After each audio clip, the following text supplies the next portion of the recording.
Ask your question. All right, Gary. This morning you were saying something, you wanted to ask a question. So Yes. How did Meher Baba get enlightenment? how did Meher Baba get enlightened? Well,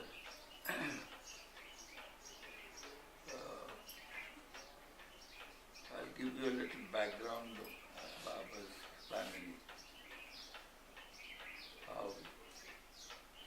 What happened. That will give you an idea of what we gathered in our life. You see, Baba's father was in Iran,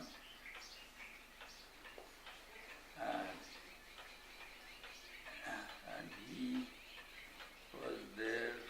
He was born in Iran, Baba's father, and Baba's grandfather used to be in the job of disposing of dead bodies in the Zoroastrian Tower of Silence. You know, in our religion, they don't cremate and they don't bury, because by doing so you either pollute the earth or you pollute the fire. You are fire worshippers.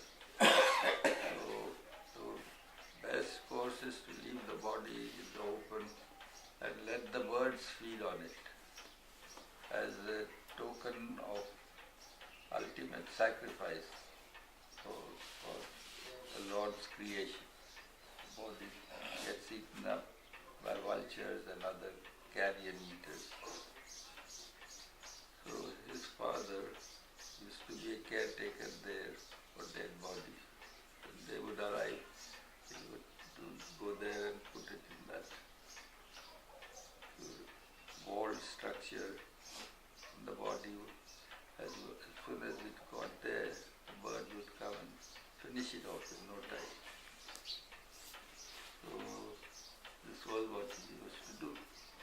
And Baba's father, Sheriarji, his name was Sheriar. Sheriar would watch all this, and he was very spiritually minded, Baba's father. So and all this that would happen created a great impression upon the child, that what is this? Eventually you all have to die. Then what? What is this of getting born and dying? What happens?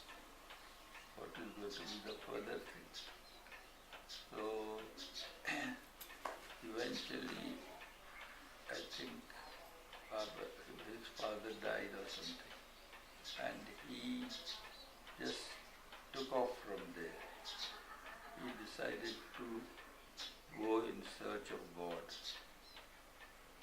to find out what is all this about. He wanted to search for God. So he set about wandering as a life of a dervish, a wandering mendicant. So he would beg for his food and survive on that, and started to just travel wherever he felt like going. And in so doing, he came across all the different countries, and somehow he migrated to India, always searching for God and not being able to find him. One day he was going along and he came across a big desert in Rajasthan. He had come up to Rajasthan walking like this. In Rajasthan, it was a desert, it was a summer time, and he just started to wander in the desert, and he got lost in the desert. Not knowing what to do, he just carried on.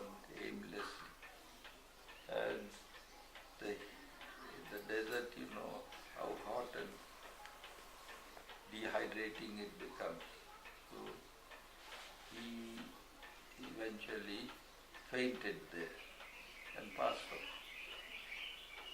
became unconscious.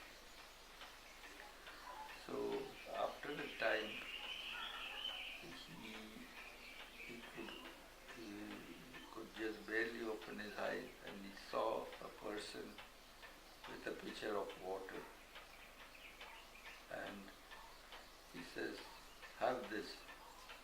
And he somehow held his hand, and the man poured water on him in his hand, and he drank of it, and he revived. And the man kept giving him the water until his thirst was quenched. Then, as he was just drowsing, the man disappeared.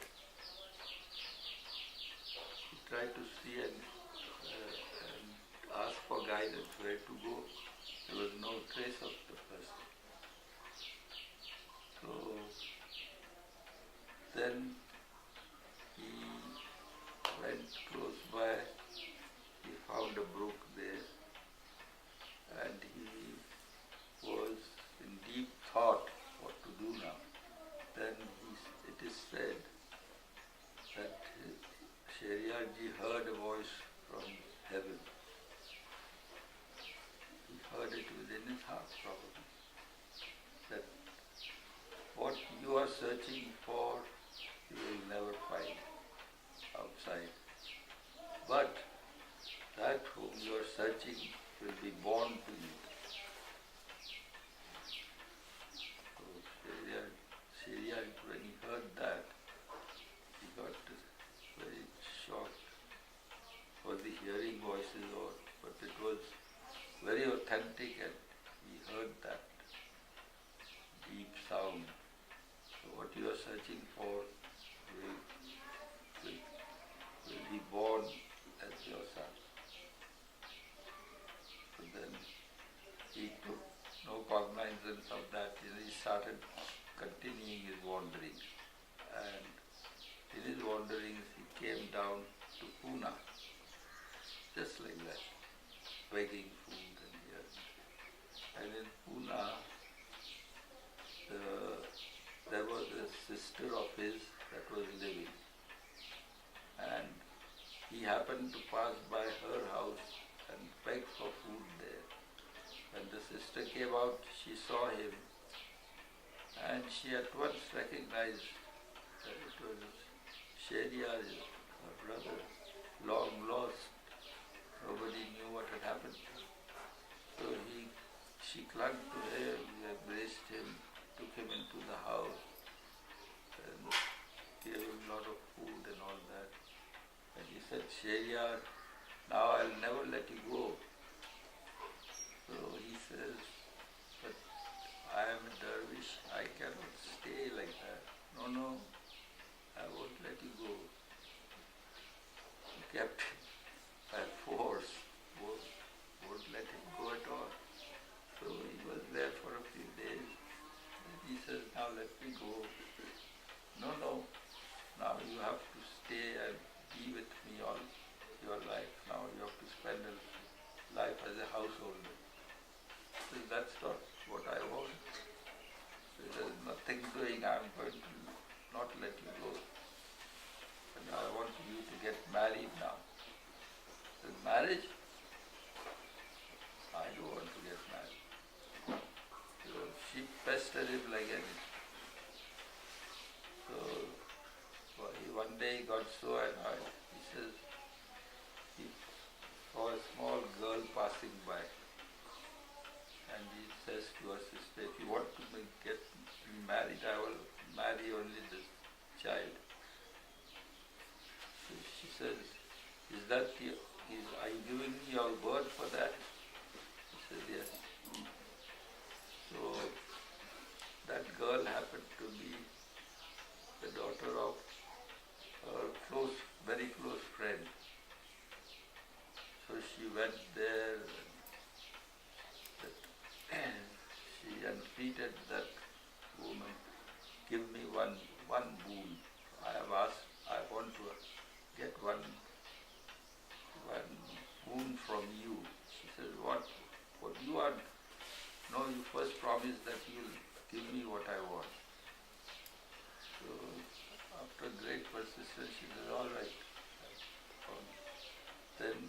said what happened. And she said, give me your daughter as marriage to my brother. And he said, what? That grown-up person who used to be wanderer, you want my little girl to be married to him? Have you lost your sense? No, this is what happened, and he has promised that he would marry her if I got your sanction. And now you've given me your word, so you must keep it. She says, all right, I'll see what I can do. No, you must do it. She goes and tells her husband was thoroughly annoyed. She wouldn't hear of it. But she says, I have given my word and we have to keep our word. So then the father of the girl said, you be responsible, I'll not even attend the marriage. This is utterly disgraceful. I cannot allow this. So she says, all right, you don't come, I'll arrange for everything. And she got her brother Sharia married to this girl whose name was Shiri. She was very young. So until she grew up and became a pure adulthood, she went to school and carried on her things, and then they got married. And to them, these parents, Baba was born. And of course nobody recognized all this that had happened before, he had never revealed to anybody. So he knew that the son that was born to him, it was the second son.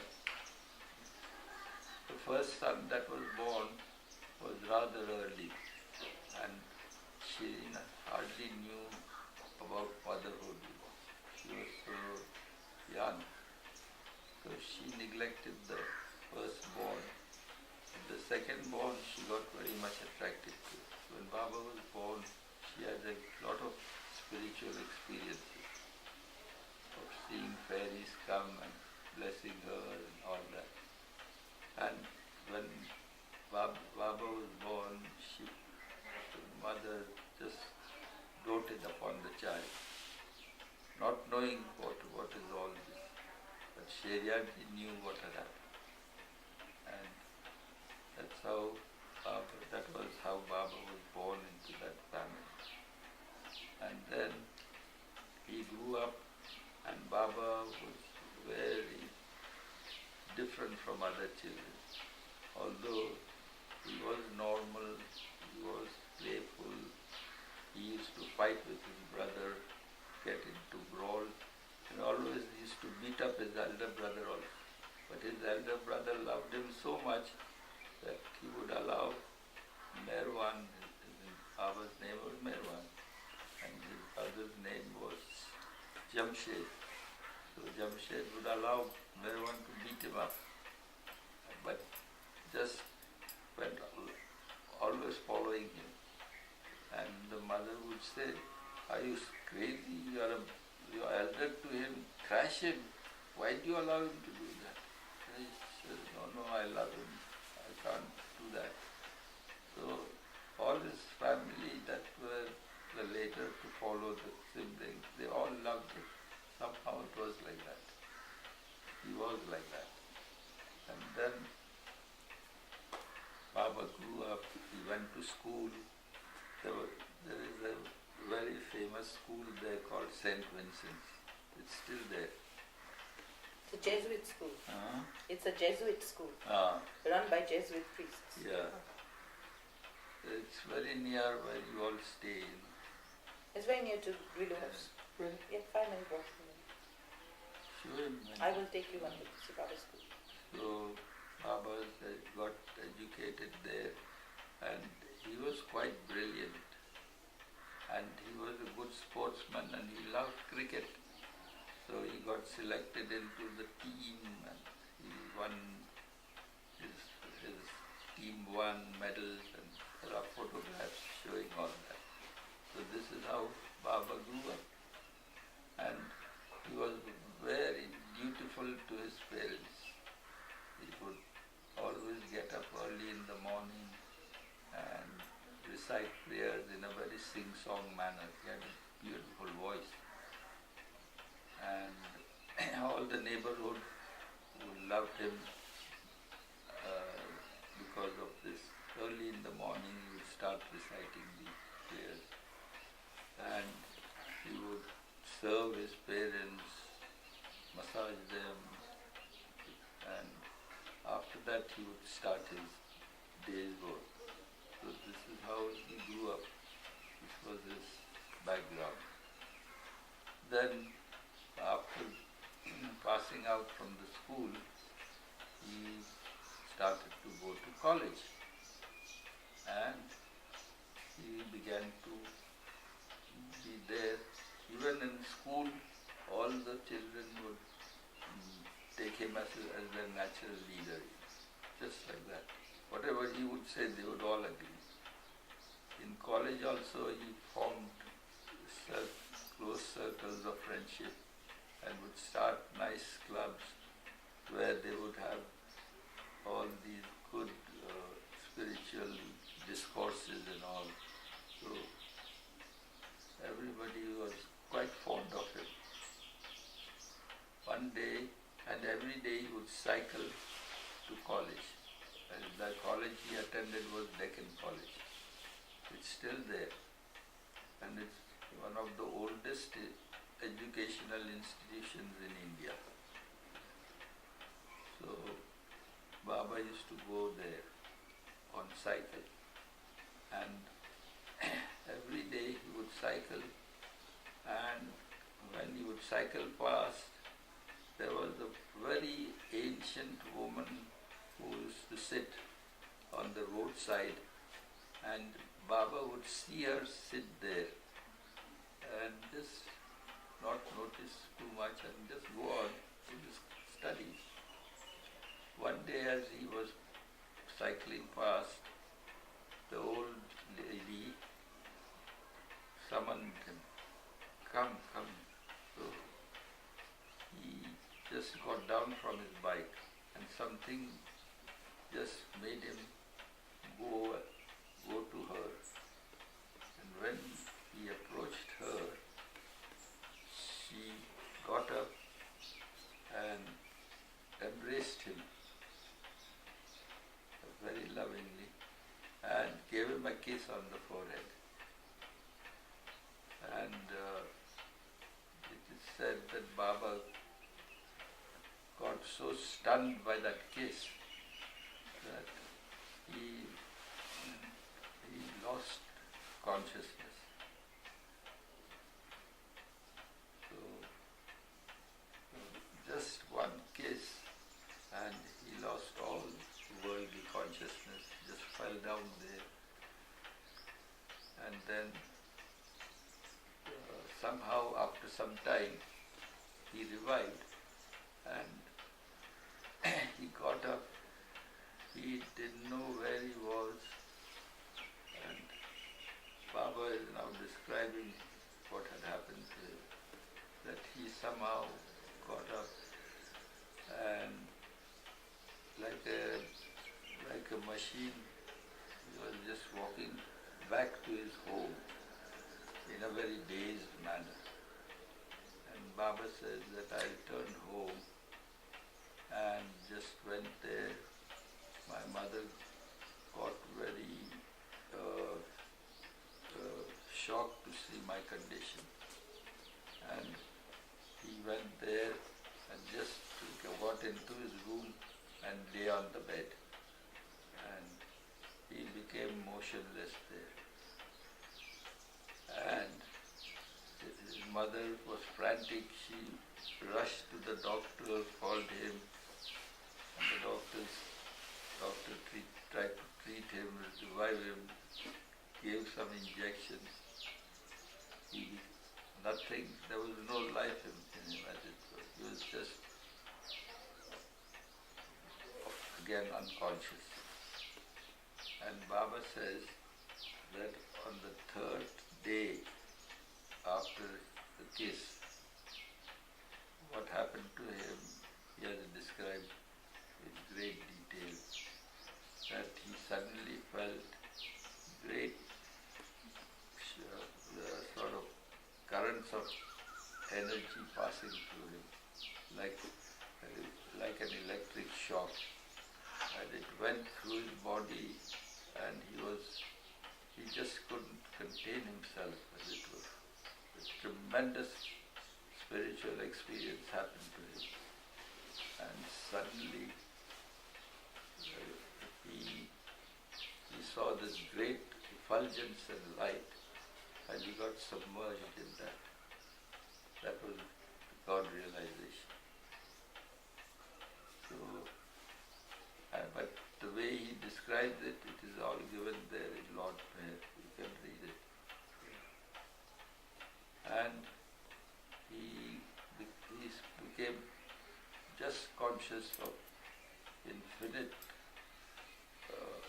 effulgence and knowledge, power and bliss. Suddenly he was immersed in that and lost all body consciousness and God consciousness of the world. So that's how he became realized. And then he stayed in this dazed condition, and he was just like that. And his mother was frantic. She would take him to various doctors. No one knew what had happened. Nothing could do anything for him. And he would not eat or drink or anything. And mother would force him to eat. So he would keep the food, and say, just tell her to go. And then he would take the food and shove it into the drawer, and it would rot there. This is how it went on for months. For about 6 months, I think it is said, that he remained in this dazed condition. Then what would happen was that something began to, as it were, drag him down, and he didn't know what was happening. And that impelled him to start banging his head. So he would bang his head to try and come down. Something was pulling him down to earth. He in turn describes how it happened, how he used to bang his head on the floor, and there was a small stone jutting out from the flooring. He would hammer his head on it, and it would bleed, and he could become all blood spattered, so that nobody could see what had happened. He would tie a big scarf around his head, and he was just moving about like that. And that's how he carried on for many months. And he had become skin and bone, was not eating anything. That was just how his body survived. And then he felt impelled to go out wandering. So he went out, and he went to Shirdi first, which is about some miles from here. And there he was just wandering like that. And in Shirdi at that time was the perfect Master Sai Baba. And there he went, and suddenly goes and stands in front of Sai Baba, and all that was peace, compelled to do that. And as soon as Baba's head touched his feet, he cried loudly, Parvardika. Sai Baba did. Huh? Sai Baba cried loud. Yeah, Sai Baba loudly proclaimed Parvardigar. Parvardigar means God Almighty. So, and then he just, Baba then got up and he points his finger to a little structure some distance away. And inwardly he felt that he was directing him to go to that place. And there he went. And it was a small temple, very small thing. And in that temple was a man who was sitting there all by himself, skin and bone, and just extremely fiery. So Baba goes there, and as he's approaching, this man inside, his name was Upasni Maharaj. He gets up.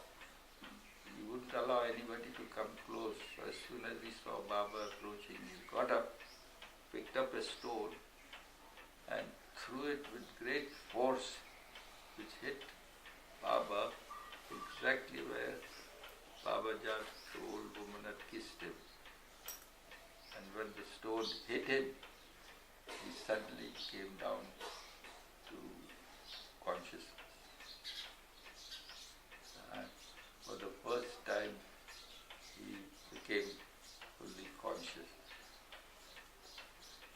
And then, of course, after that, he became conscious, but then now he had to get totally normal, and for that he had to stay with Upasni Maharaj for 7 long years. And in those 7 years, Maharaj would allow him to be with him, and by that time Maharaj had also shifted from Shirdi to a small village nearby called Sakuri. So Baba followed him there, and there Baba spent 7 long years staying in with Maharaj. And after the period of 7 years, one day Upasni Maharaj put his hands on his head, and Baba gained complete consciousness, and with that the consciousness of infinite knowledge, power and bliss. That's what Baba told us. And then Maharaj says, Meherwan, you are the savior of this earth, come here. And I bow down to you. So saying, Maharaj bowed down to Baba. And you are the avatar of this age, and you have great work to do. Now go. I release you now. Go for your work. And Baba came away from this. And then it went on. So this is very short what happened. So Baba later on tells us that God realization, people talk lightly about it, but it is not so easy. What is God realization? That is total annihilation of your limited mind. Your thinking process must stop. And that, is it possible? When you wake up, your mind starts to think immediately. You cannot get out of your thoughts. So in the waking state, when the mind becomes totally dead, that is the state of realization. Then knowledge dawns on you, infinite knowledge. And then you live a life of knowledge which which guides the existence of that individual. There is no thinking there. Now, like a normal person who thinks and carries on with life, you can't carry on your life without thinking. Such a person doesn't think. His mind has stopped. And Baba tells us that what is this state?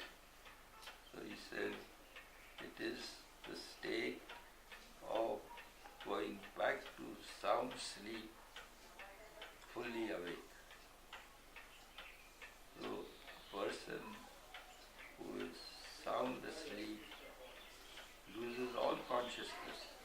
But this person in sound sleep is fully conscious. That is God realization. That is my state, Father. He also said that it is a state of the stone consciousness while in human form. Yeah. To be But like a stone stone. is not conscious, hardly conscious of the world. Trickle of consciousness. And the stone basically has no ego at all. Yeah. Whether it is kicked or worshipped, the stone remains a stone. It doesn't change. Unlike we who, if we are kicked, we suffer, and if we are praised, we get, full of our own importance. But to have stone consciousness in human form, that is realization. And it's very difficult. So that is the goal of life for one and all. Eventually we all have to reach this state. Whether you like it or not. So You have no choice. people get born and die. It goes on and on endlessly. It is said that when you get born as a human being first, you have just evolved from the state of a subhuman, the ape. That is the last stage before human being. And when you become a human being, you have to pass through 8,400,000 times to get to maturity. At Follow? least. And we are in this process of being born and dying,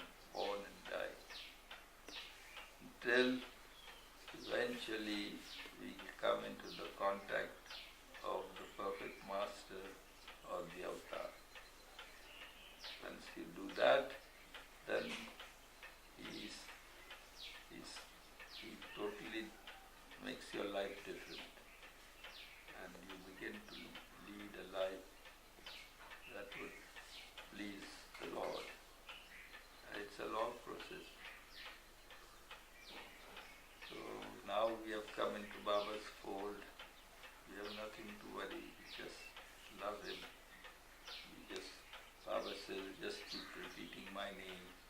That's the easiest thing to do. And I'll do the rest. Just love me and obey me. Everything will be all right. And repeat my name.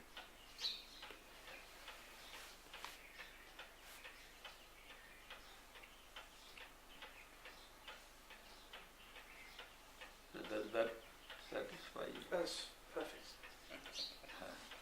Do you have any more questions for today? No. Aarti, do you have any questions to ask? I'm happy. You're happy just as you are. Yeah, kind of.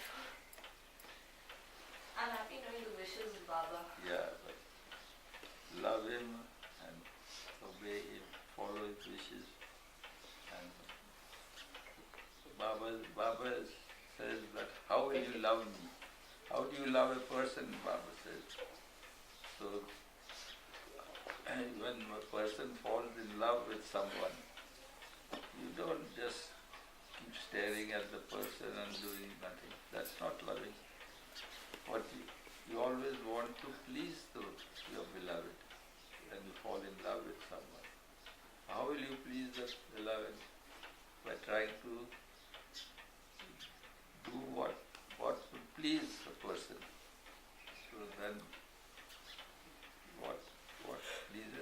person, you start doing that, and that is obedience. Whatever your beloved wants you to do, you do that. And so he has given his wishes that I want you to do these things. If you do that, you are loving me. And what are those wishes? So, Mela, you read out. Here. Oh, serious. Take it off the wall and read.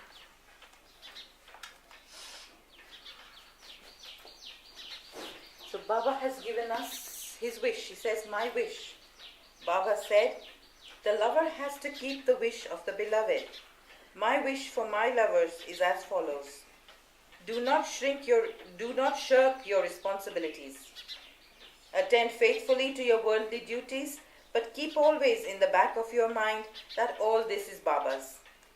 When you feel happy, think Baba wants me to be happy. When you suffer, think Baba wants me to suffer. 4. Be resigned to every situation and think honestly and sincerely, Baba has placed me in this situation. 5.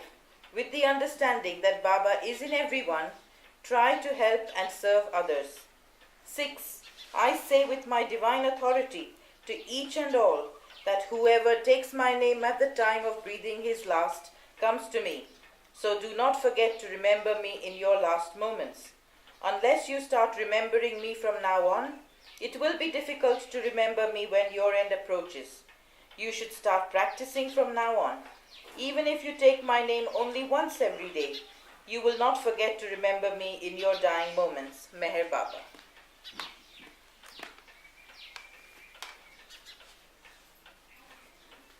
So it's as simple as that.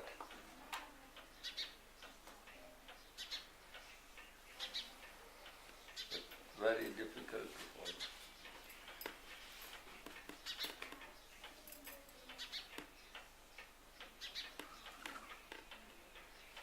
So what do we do now? We do selfish service. That's what we do. And hopefully, if we keep on doing selfish service, our self will become a bit less each time. And then ultimately, Baba will help us to become selfless. But right now, I don't think I could do that.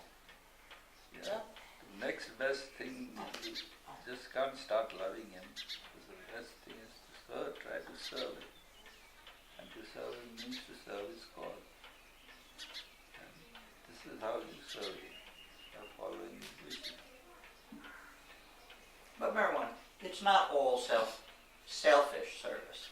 Your coming to Mandalay Hall is selfless service. You're here to... What? It's not all selfish service. Yeah. It is selfless service. Yeah. When you come to Mandalay Hall and you speak to all of us, Yeah. it's for our benefit. It's for for Baba's my benefit also. I'm selfish in that. But It's you're not not- just for your benefit. I'm listening to what I'm saying and heard what Baba said just now. It gives me a revision. So it's there, yeah. It's a mutual thing. Of course, when he does that, it's different. But that is always the case. Yeah. Baba says that only he can do the selfless service. And that's why on his Samadhi, the motto is there, mastery in servitude. Mhm. He who is the Lord of the universe is also the humblest servant of the universe. Only that can do that. The two go together. Perfect humility and perfect Godhood. They go hand in hand. Only perfection can do that. But of course you start to approach. You have to go through kindergarten classes, You can't go right into the postgraduate class and sit there like a small child. Yeah. So we graduate.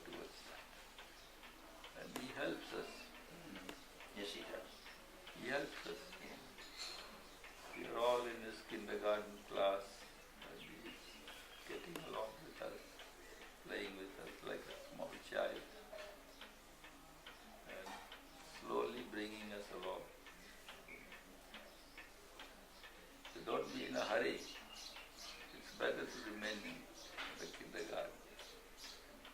It's very comfortable there. Yes, it is. The responsibility is not great. Yeah. Yeah. Although he even gives you occasional tricks, but very, very mild.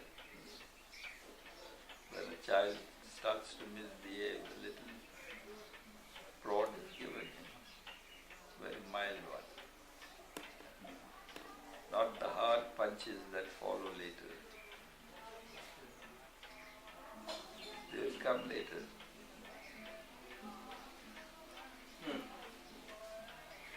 And they will start, the blows will start coming.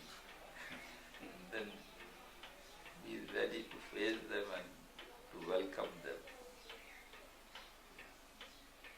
It's very tough. So take it easy and be at ease. Just repeat his name and remember him with love.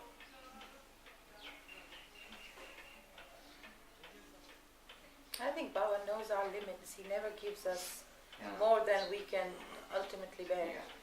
You know. Because he is the one who is within us. He knows his limit, and this is his own limit within us. He knows exactly what to do. What would a hard punch be? What's an example of a hard punch? Go in the boxing ring, you'll see. You've been in the boxing ring, that's why I'm asking you. Go in the boxing ring and see. With I might price. get knocked out. Yeah. Might get knocked out. Yeah. That's how it is. You will get knocked out. Yeah. Suddenly somebody comes and insults you or do anything. Or sometimes somebody or something that's totally precious to you is taken away just like that. I mean, what happened with Sridhar when his son died just like that. That's a pretty big punch. That's a solid. That's a knockout punch under the chin. That would be But enough. see how he has revived him. See the preparation that has made him face this as Baba would want it. It's not easy. Person could go crazy. So such blows start coming gradually. Be ready for it.